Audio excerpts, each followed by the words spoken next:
Bonjour, je suis contente de vous retrouver. Aujourd'hui, on parle de fibromyalgie. Je vais vous donner des conseils et j'espère pouvoir vous aider à mieux vivre avec la fibromyalgie, peut-être mieux la comprendre, peut-être aussi mieux la soulager. Vous le savez, les conseils que je vous donne aujourd'hui ne remplacent pas ceux d'un professionnel de la santé. Je vous invite d'ailleurs à en consulter un ou une pour avoir une évaluation et avoir un programme d'exercice, avoir des conseils, avoir une stratégie thérapeutique adaptée à vos besoins. Vous allez trouver beaucoup d'exercices et beaucoup de conseils, surtout que je vous donne aujourd'hui dans mes livres, notamment Lève-toi et marche, le remède miracle existe et il est gratuit. C'est normal à votre âge, c'est le titre d'un livre, mais c'est aussi ce qu'on se fait dire trop souvent lorsqu'on a notamment la fibromyalgie et aussi mon livre Plus jamais malade, mon approche globale pour un corps en santé. En présence de fibromyalgie, on aime bien avoir un programme d'exercice, des exercices utiles qui peuvent nous aider à diminuer la douleur, qui peuvent nous aider à diminuer l'anxiété, par exemple, à améliorer notre qualité de vie. Et c'est important et nécessaire de varier les exercices, de ne pas toujours faire le même programme d'exercice, de varier l'ordre des exercices aussi, de varier les exercices eux-mêmes. Et je vous l'ai déjà dit, de varier aussi le type d'exercice. Il y a des exercices cardiovasculaires, il y a des exercices de souplesse, il y a des exercices de renforcement, il y a des exercices d'équilibre, il y en a vraiment plusieurs. Et donc, quand vous vous faites un programme, variez les exercices. Je vous présente un programme de 9 exercices et vous pourriez le faire pendant quelques semaines, l'adapter à vos capacités physiques. Je vous le dis souvent, aucun exercice ne doit augmenter ni déclencher de la douleur. Si c'est le cas, vous arrêtez l'exercice, vous consultez un professionnel de la santé. Et il y a certains exercices que je peux vous présenter qui ne vous conviennent pas, alors il ne faut pas les faire. Je vous présente les exercices. Alors, le premier, c'est un exercice tout simple de flexion des genoux. Quand on a la fibromyalgie, et dans d'autres contextes aussi, on ne veut pas commencer avec des exercices ultra exigeants, on veut y aller progressivement. Alors, on fait l'exercice. Si on a de la difficulté à plier les genoux au complet, on peut utiliser une serviette pour nous aider. Alors, on va prendre l'extrémité de la serviette avec chaque main et on va passer la serviette par-dessus le genou, ce qui nous aide à accentuer un peu la flexion du genou. On est attentif à l'amplitude de fin de mouvement. Lorsqu'on l'a atteint, on ne va pas plus loin et on revient à la position de départ. Vous me voyez faire l'exercice à une vitesse précise.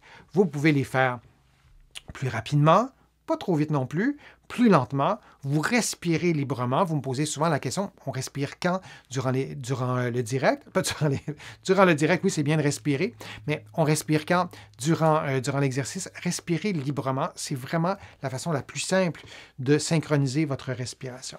Donc, vous pouvez faire 10 mouvements chaque côté, 3 séries.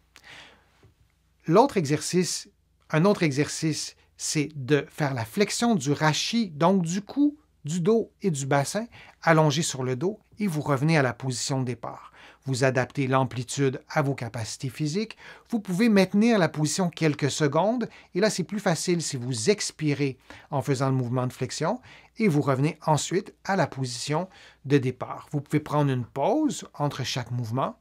Vous pouvez garder la flexion quelques secondes et vous pouvez donc faire 5 à 10 mouvements, faire 2 à 3 séries.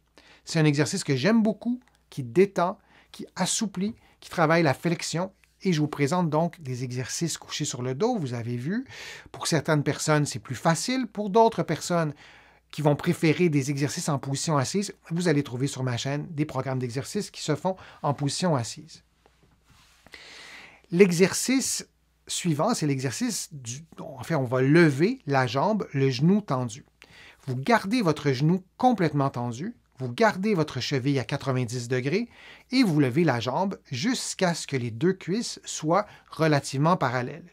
Vous pouvez faire 10 mouvements du même côté, puis 10 mouvements de l'autre côté. Tous les exercices que je vous propose, faites-les des deux côtés, c'est vraiment préférable. Et vous pouvez aussi alterner une fois à droite, une fois à gauche, c'est comme vous voulez. Ce n'est pas nécessaire de lever très haut. Je pourrais lever beaucoup plus haut dans l'exercice. Ce n'est pas le but de cet exercice-là, c'est de s'activer, de contracter les muscles. Avant de lever le pied ou la jambe, moi je vous invite, si vous pouvez mettre la main sur le ventre, à contracter les muscles profonds de l'abdomen, le transverse. Ça permet de stabiliser le bas du dos, plutôt que de lever la jambe et sentir que le bassin qui part un peu dans tous les sens. Donc, contractez les abdominaux profonds avant de lever la jambe. Il y a aussi l'exercice du papillon. C'est un exercice qui est aussi assez simple à faire. Vous allez adapter l'amplitude, donc coucher sur le dos, les genoux pliés. Vous descendez les genoux chaque côté et dès que vous le pouvez, les plantes des pieds vont être face à face. Et vous revenez ensuite à la position de départ. On a chacun notre niveau de souplesse. Ça, c'est le mien. Il y a des personnes qui ont presque la moitié de mon amplitude. Alors, vous le faites à votre propre amplitude à vous. Et il y a aussi des personnes qui peuvent placer les genoux presque au sol sans rien forcer, sans pousser démesurément. De façon naturelle, vous faites l'exercice selon votre amplitude articulaire. Alors, vous faites un mouvement, vous ne restez pas là pendant une demi-heure, vous revenez lorsque vous avez atteint votre limite, vous faites 10 mouvements et vous allez répéter 3 séries. Vous pouvez faire 4 séries ou un peu plus, mais c'est un exercice aussi que j'aime bien qui se fait coucher sur le dos. L'exercice que je vous montre, c'est un exercice de rotation de la tête et du tronc. Vous êtes couché sur le côté. J'ai mis un rouleau pour surélever la tête. On voudrait que la tête soit assez bien alignée avec la colonne vertébrale. On ne veut pas que votre cou soit cassé comme ça. Alors, vous allez faire une rotation du bras tendu, de la tête et évidemment du haut du dos. Et une façon de faire l'exercice, vous allez plutôt regarder votre main du début à la fin de l'exercice, ce qui vous aidera à avoir une rotation globale couchée sur le côté. Oui. Et vous faites donc 10 mouvements et vous allez faire ensuite l'exercice de l'autre côté en inversant la position. C'est cet exercice sur le dos que moi j'aime particulièrement, qui est doux et qui stimule plusieurs choses, notamment la souplesse musculaire. Maintenant, cet exercice se fait avec une bande élastique. Vous pourriez le faire sans bande élastique si pour vous c'est trop exigeant. Si ça reproduit la douleur, par exemple, vous pourriez le faire sans bande élastique. Vous pourriez aussi utiliser une bande élastique qui est beaucoup plus souple ou beaucoup moins souple. On veut stimuler les muscles. Donc, c'est à vous d'adapter le niveau de difficulté. Et ce que je fais, vous avez vu comment j'ai installé la bande élastique, je l'ai passée sous les cuisses.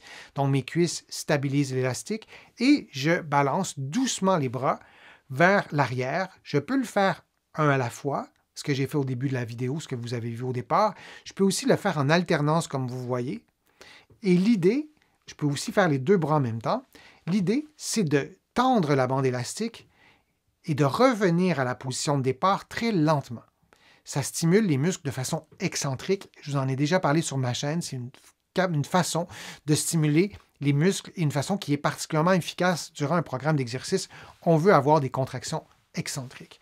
Donc, on contrôle le mouvement. Ce n'est pas l'élastique qui tire le bras à la position de départ. On combat un peu la résistance de l'élastique pour stimuler les muscles, pour stimuler la mobilité aussi. J'aime beaucoup cet exercice-là. Alors là, vous le voyez, un bras à la fois. Je reviens très lentement à la position de départ et ensuite, je vais faire le même exercice avec le bras gauche. Et vous avez vu, juste avant, le même exercice, mais en alternance ou avec les deux bras, ou en faisant l'exercice les deux bras ensemble. L'exercice suivant, l'exercice se fait aussi couché sur le dos. Par contre, le mouvement sera différent, ça sera un mouvement d'ouverture, donc j'éloigne mes bras l'un de l'autre et je reviens à la position de départ. Ça stimule un autre type de mobilité, d'autres muscles. Vous faites 3 séries de 10. Vous pourriez maintenir la position pendant quelques secondes, les bras ouverts, et revenir à la position de départ ou simplement faire des mouvements de va-et-vient. Je vous montre un autre exercice, l'avant-dernier exercice, qui se fait, encore une fois, l'exercice se fait couché sur le dos, c'est une respiration abdominale. On aurait pu commencer aussi le programme d'exercice par la respiration abdominale. Vous êtes couché sur le dos, les mains sur l'abdomen, et vous inspirez en gonflant le ventre, vous le voyez avec le mouvement de mes mains, et vous expirez lentement, sans résistance, vous laissez l'air sortir simplement par la bouche, et le nombre de respirations que vous allez faire, mais c'est à votre guise. Mais je vous dirais, vous pourrez faire une dizaine de respirations. Et moi, je vous suggère que l'inspiration soit plus courte que l'expiration Par exemple, vous inspirez pendant 4 secondes et vous expirez pendant 7 secondes. C'est une forme de respiration rythmée. Il y a des vidéos entières sur ma chaîne qui vous accompagnent dans des exercices de respiration rythmée, notamment la cohérence cardiaque, qui fait partie qui est un type de respiration rythmée, mais vous pouvez le faire comme ça, les genoux pliés. Ça fonctionne vraiment bien. À ce programme d'exercice, avant de vous montrer le dernier exercice, vous pouvez aussi faire des exercices, des exercices cardiovasculaires. Vous pouvez les faire coucher sur le dos. Vous pouvez les faire dans d'autres contextes, mais vraiment diversifier vos exercices. Dans ce programme-ci, ce sont des exercices couchés sur le dos. Je vous présente le dernier dans quelques secondes, mais variez les programmes d'exercice. Et le dernier exercice que je vous présente, surprise, c'est un exercice qui se fait debout. Alors, c'est un exercice d'équilibre. Moi, je le fais les mains croisées sur les épaules. Vous allez balancer la jambe droite ou gauche, vers l'avant, vers l'arrière. Vous pouvez garder l'équilibre en plaçant une main sur le mur. Vous pouvez augmenter le niveau de difficulté en fermant les yeux. Et c'est un bon exercice aussi pour faire un exercice cardiovasculaire dans un contexte de fibromyalgie où peut-être qu'on est déconditionné, on a perdu des capacités physiques.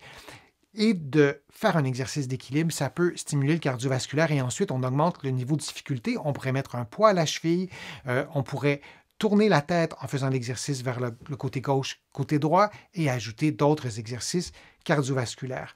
Il y a une question qui m'a été posée aussi à laquelle je vais répondre tout de suite et n'hésitez pas à me poser vos questions. Je vais soit y répondre maintenant, ou soit je vais y répondre dans une autre vidéo. Si vous écoutez la vidéo en rediffusion, je lis toutes vos questions, tous vos commentaires. C'est mathématiquement impossible de répondre à toutes les questions. Il y en a des centaines et des centaines par semaine, mais j'essaie de répondre à plusieurs questions dans une semaine. Sinon, je le fais dans les vidéos. Et là, on a une question de François. Peut-on faire les exercices sur le lit? Donc, les exercices que je vous ai présentés, couchés sur le dos, peut-on les faire sur le lit? La réponse, c'est oui, on peut. Ce n'est pas l'idéal.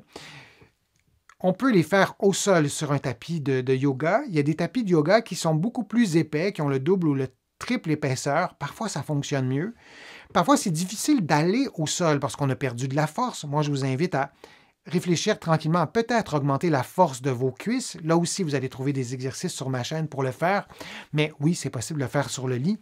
Idéalement, on les fait au sol. Si on ne les fait pas au sol, on veut savoir pourquoi. Parce que c'est inconfortable. On peut ajouter des épaisseurs de tapis de yoga, par exemple. Ici, c'est parce qu'on a de la difficulté à se rendre au sol ou à se relever. Parfois, on peut augmenter la force. Dans d'autres cas, on a par exemple une raideur importante au genou et c'est vraiment très compliqué. Ben oui, vous pouvez faire l'exercice sur votre lit. Ça donnera des bons résultats. Alors, c'était le programme d'exercice que je voulais vous montrer. J'espère que ce programme d'exercice va vous être utile. N'hésitez pas à l'adapter à votre condition. J'espère que les exercices que vous trouvez sur ma chaîne vous sont utiles et vous seront utiles. Je vous remercie de votre attention. Je vous invite à contribuer à mes plateformes. Je vous le dis souvent à chaque vidéo. Ça m'aide à produire des nouveaux contenus et je vous remercie très sincèrement pour les contributions que vous m'avez faites et considérez ces remerciements comme personnels. Vous allez pouvoir aussi, sur mon site web, trouver plusieurs informations sur différents sujets. C'est le www.denisfortier.ca. Vous allez aussi pouvoir vous abonner gratuitement à mon infolettre, au courriel thématique aussi. Vous allez trouver plusieurs informations dans mes livres, notamment Lève-toi et marche, c'est normal à votre âge, et le tout dernier, Plus jamais malade. J'ai d'autres livres aussi, vous allez les trouver en librairie ici au Québec et vous allez les trouver aussi en librairie de l'autre côté de l'Atlantique. Il y a différentes façons pour trouver mes livres, notamment à la librairie du Québec à Paris. Je vous remercie beaucoup et je vous dis à une prochaine vidéo, à un prochain direct et à bientôt.